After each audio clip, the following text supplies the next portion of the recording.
तारीख 4 सितंबर 2020।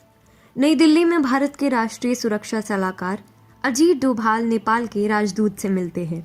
तारीख 22 अक्टूबर 2020। भारतीय खुफिया agency research and analysis wing के अध्यक्ष सुमंत कुमार गोयल नेपाल के दौरे पर जाते हैं और प्रधानमंत्री केपी शर्मा ओली से मिलते हैं। तारीख 4 नवंबर 2020।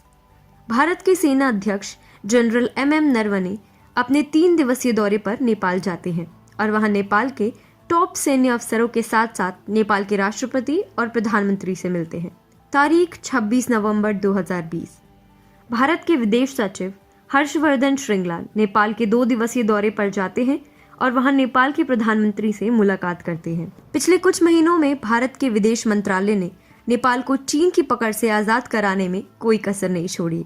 एक के बाद एक उच्च स्तरीय दौरे का कारण यही था कि कैसे भी करके भारत के सबसे अहम पड़ोसी पर से चीन के साए को दूर किया जा सके।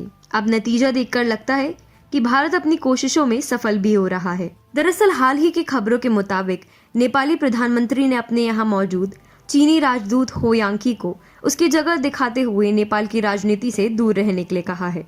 इसी के साथ यह भी खबरें आ रही हैं कि नेपाल के प्रधानमंत्री अपनी पार्टी के 2 टुकड़े करने के लिए सहमत हो गए हैं और इस प्रकार वे अपनी पार्टी पर से चीन के प्रभाव को पूरी तरह खत्म करना चाहते हैं। नेपाल और भारत में इस वर्ष भीषण बॉर्डर विवाद पैदा हो गया था और माना गया था कि नेपाल यह सब कुछ चीनी प्रभाव के कारण ही कर रहा है।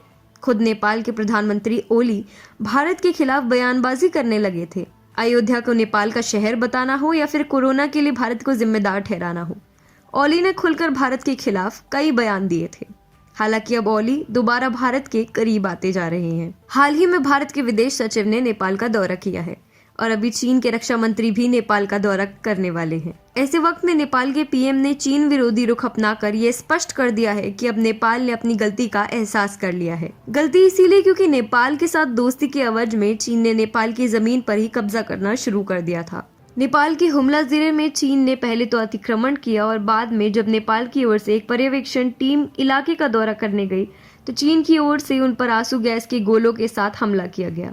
इसके बाद चीनी मीडिया ने नेपाल के पर्यवेक्षकों को ही नौसिखिया बताकर अपने दावों को और मजबूत करने का प्रयास किया था। एक तरफ भारत की अति सक्रिय कूटनीति और दूसरी तरफ चीन की चालबाजियों के कारण ही ये नतीजा निकला है कि अब नेपाल दोबारा भारत का दोस्त बन गया है और अब वे चीन की सीमाओं को तय करने में लगा है। पहले मालदीव, फिर श्रीलंका और अब नेपाल।